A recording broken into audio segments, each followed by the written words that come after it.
cultuando a Deus, cantando, mas a gente não sabe muito de Deus. E a gente vai perceber que a natureza sabe muito mais de Deus do que nós. Que pregamos, que cantamos, que ensinamos, que ouvimos, muito mais. E esse salmo vai trazer exatamente essa reflexão, para nós termos a ideia do Deus que nós servimos, a grandeza dele. A natureza vai nos dar uma lição dessa vez sobre quem é esse Deus que eu sirvo, que você serve, que nós servimos, em nome de Jesus Cristo. Então diz assim, através do Salmo 19: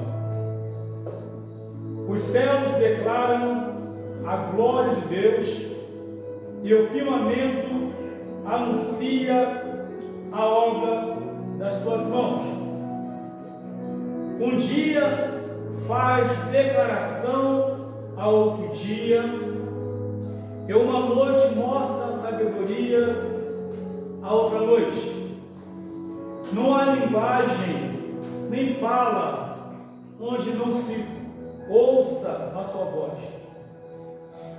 A sua linha se estende por toda a terra, e as suas palavras até ao fim do mundo.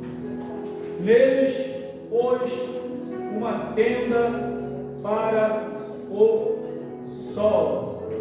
Querido Deus, soberano e eterno Pai, graças te damos, Senhor, pela tua grandeza, pelo teu amor, pelo teu grande poder, e já te agradecemos, Senhor, por essa graça maravilhosa que nos concede nesta noite, em nome de Jesus. Amém. Sentai, meus irmãos. Obrigado. Meus irmãos, todos sabemos que a palavra de Deus, na segunda carta de Paulo a Timóteo, no capítulo 3, versículo 16, diz que a palavra de Deus é inspirada. A palavra de Deus é inspirada. Como diz os irmãos, como funciona isso? Ele faz isso, ó, e eu faço isso, ó, trago para mim. E aqui o que nós podemos entender com essa colocação do salmista sobre a grandeza e a excelência de Deus, nenhum ser humano, nenhuma pessoa seria capaz de chegar e trazer uma linha tão tremenda da grandeza de Deus. Ninguém, não tem cientista, não tem esse, que tem essa capacidade. Mas, quando a gente olha, a gente vê que o salmista aqui, ele traça uma linha do perfil de Deus. É o Deus que eu sirvo, o Deus que você serve, o Deus da igreja, o Deus que conhece todas as coisas. Como eu tenho falado, e com um versículo que me fala muito na Bíblia, também em Isaías, capítulo 46, verso 9 e 10, que diz que Deus é o Deus que desde a antiguidade anuncia o fim das coisas que ainda nem existiram. Eu costumo dizer também que Deus é um competidor muito duro, não dá para competir com Ele em nenhuma situação. Para tanto, aqui o salmista, quando ele escreve, diz: os céus declaram a glória de Deus, e o firmamento anuncia a obra das tuas mãos. Ou seja, tudo como foi feito, porque o mundo ele foi criado por uma grande explosão, ou se assim dizer, um megadum, algo que não é isso. E a gente vai perceber isso através dessa palavra nesta noite, que vocês vão sempre ouvir, ou se não ouviram antes, né? O cientista falando, pessoas tentando descaracterizar Deus e a sua palavra, não é desfazer, mas a igreja, ela tem uma forma espiritual de olhar para a palavra. A igreja não olha para a Bíblia como pessoa de fora que não conhece, olha para a Bíblia. Porque quem não tem o Espírito de Deus, olha e vê somente letras, sopinha de letras. Mas quem tem o Espírito de Deus é diferente.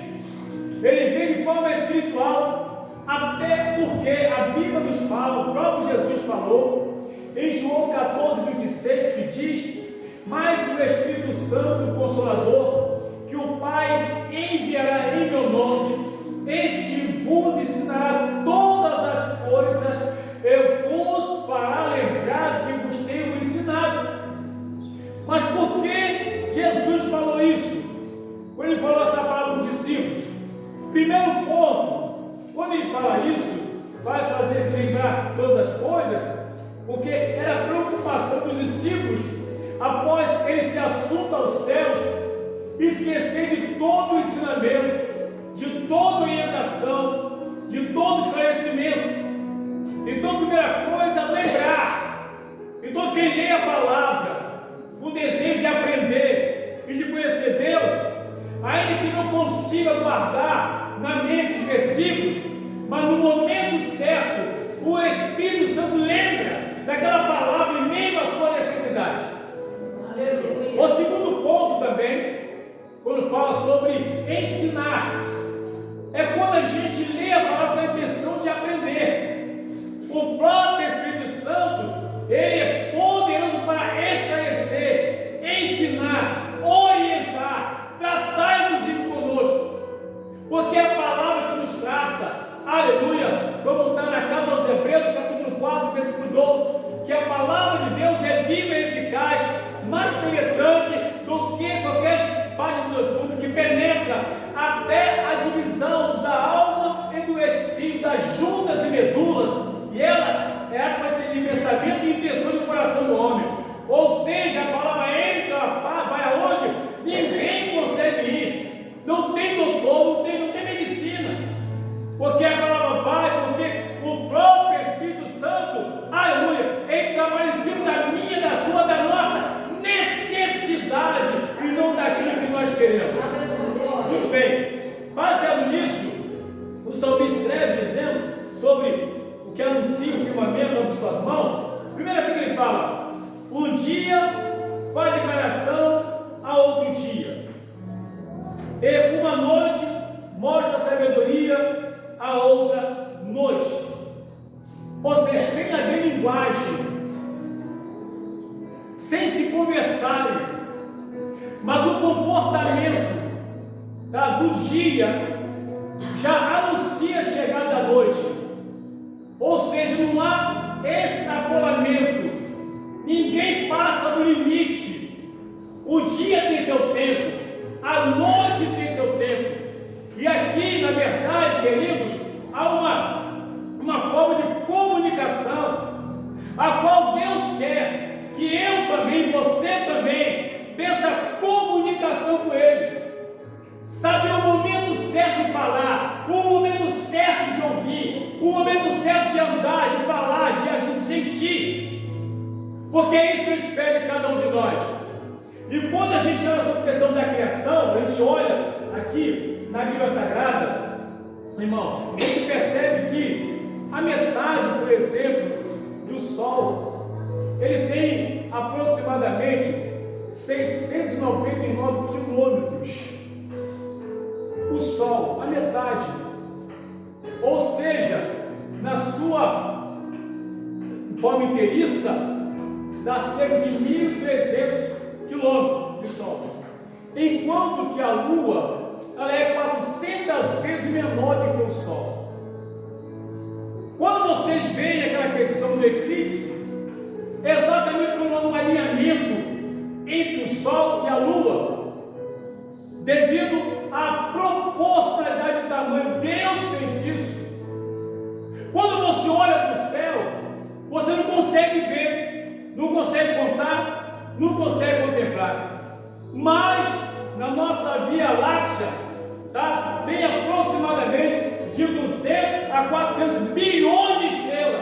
E a Bíblia vai nos dizer, em Salmo 144, verso 4, 157, verso 4, diz que Deus chama essas estrelas, cada uma pelo teu nome. Você sabe o que é isso? Você consegue entender o que é isso? De 200 a 400 bilhões de estrelas, e Deus chama cada uma pelo teu nome. Me mostra um cientista, me mostra alguém que faça isso. Ele não vai saber o meu nome e o teu nome. Ele não vai saber a nossa necessidade. Ele não vai saber no mundo que tem 7 bilhões e 200 milhões de pessoas. Ele não vai saber que no Brasil tem 218 milhões de pessoas. Ele não sabe disso. Não conhece cada pessoa. Não conhece por nome. Mas conhece porque a Bíblia nos fala. No Salmo 139, 16. Que os teus olhos viram o teu corpo ainda informe. E todos os dias da minha vida foi escrita no seu livro, quando nenhum deles existiam. Então, mesmo antes de eu ser formado, Deus já havia me visto, já havia um propósito, já havia uma intenção, já havia uma obra. Em ninguém desse mundo por acaso. Tu és importante, eu sou importante, nós somos importantes. A maior criação de Deus para a glória do santo nome. Quando a gente olha a palavra de Deus, a gente vê na verdade pelo tamanho do sol, que falamos aqui, em termos de quilômetro, no verso 4 vai dizer o seguinte, ou seja, a sua linha se estende por toda a terra, e as tuas palavras até ao fim do mundo. A tua linha, e mais diz, neles pôs uma tenda para o sol. Meus amados, o tamanho do sol cabe aproximadamente 196 planetas Terra. E a Bíblia diz que Deus fez uma tenda para o sol. Imagine agora o tamanho dessa tenda. Então Deus olha para a terra, aleluia, com teu poder, com a tua glória, e quase não chega à terra no sentido físico, mas ele consegue enxergar uma grande terra através da humanidade, através de mim e de você. Por que isso, pastor?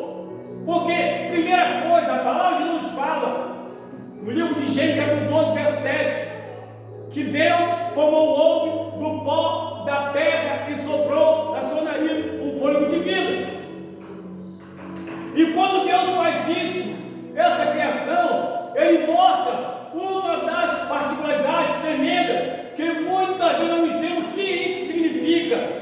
O que essas irmãs estão aqui significa? O que você e eu significa para Ele?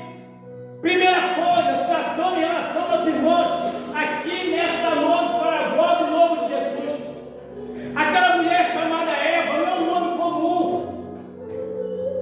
Para muita gente para as pessoas da terra, você encontra pessoas, eu conheci pessoas com o nome de Eva. Se a pessoa entendesse o que significa isso, porque na verdade o nome, a palavra Eva, ela vem de uma palavra hebraica chamada Havá. Havá, traduzido, significa fazenda, aquela que produz. Aquela que produz. Então, quando eu olho para a igreja, quando eu olho, por exemplo, para a minha esposa que está aqui sentada, eu a vejo como uma Havá.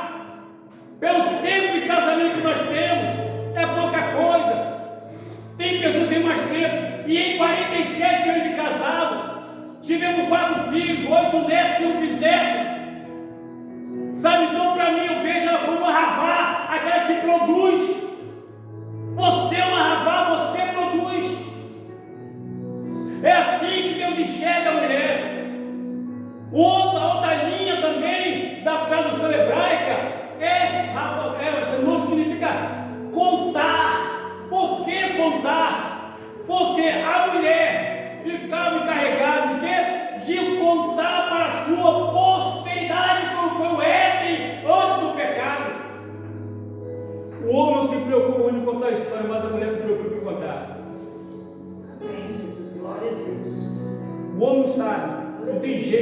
Mas a mulher detalha. Eu sei que eu sou casado há 47 anos. Ela detalha direitinho. Por isso a importância da mulher. O homem, por sua vez, Adão, é Adão em hebraico, que significa parte terra e parte sangue. A importância de toda a criação, por isso que Deus ele olha para a terra, ele não vê a terra questão física de terra, não, querido. Ele vê a terra, na verdade, olhando para você e para mim.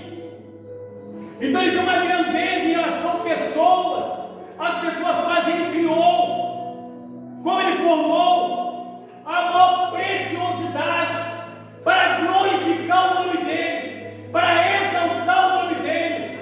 Embora, irmãos amados, ainda infelizmente, aleluia, o mundo que não tem Deus, porque a Bíblia nos fala na primeira carta de João 5,19 que o mundo inteiro jaz no maligno, ainda questiona o poder de Deus, ainda questiona a veracidade de Deus, questiona a veracidade da Bíblia Sagrada, tenta desfazer, mas a igreja ela bate o pé e continua que a Bíblia é a palavra de Deus. Glória a Deus. Não tem como desfazer isso. Essa é a forma de você entender a grandeza de Deus. Mas por que o ser humano que não tem Deus faz isso? Irmãos, primeira coisa, a Bíblia nos fala, Romanos capítulo 5, versículo 12, diz que por um homem entrou o pecado no mundo e com o pecado a morte. A morte passou a todos os homens, por isso que todos pecaram. Então, na verdade, o homem não é simplesmente um pecador porque ele bebe, porque ele fuma, porque ele cheira, porque ele rouba, porque ele mata, porque adultera, porque se prostitui, porque ele mente. Ainda que não fizesse nada disso, ainda que fosse responsável com a sua família, ainda que fosse responsável com as suas contas, pagasse em dia, ainda que fosse tudo isso, é importante. Mas em termos de salvação, de nada adianta. Porque todos nós nascemos debaixo da maldição do pecado. E baseado nisso, Deus olha para a incapacidade humana de novamente se aproximar dele, devido ao pecado cometido. A Bíblia nos fala em Romanos 5,8 o seguinte: porque Deus prova o teu amor por nós, em que Cristo Jesus morreu na cruz, sendo nós ainda pecadores. Sabe o que é isso? Deus se aproximou de nós através do Filho Jesus. Glória a Deus, glória a Deus. Porque se depender de nós, até lá fora até agora. Valorize isso. Aleluia. Valorize. Deus olha para a terra e ele vê assim. Então, baseado nisso, quando o homem não tomar essa decisão, existem pessoas por estar debaixo da maldição do pecado, e o homem não toma a decisão. O que acontece? A Bíblia nos fala em Apocalipse 12:12: ai dos que habitam na terra e no mar, pois o diabo e o seu devoz com muita fúria, sabendo que pouco tempo lhe resta. E ele tem levado pessoas a blasfemarem contra Deus. Pessoas que não têm Deus, pessoas que não têm, que não entregou a sua vida para Cristo, porque ele tomou a decisão.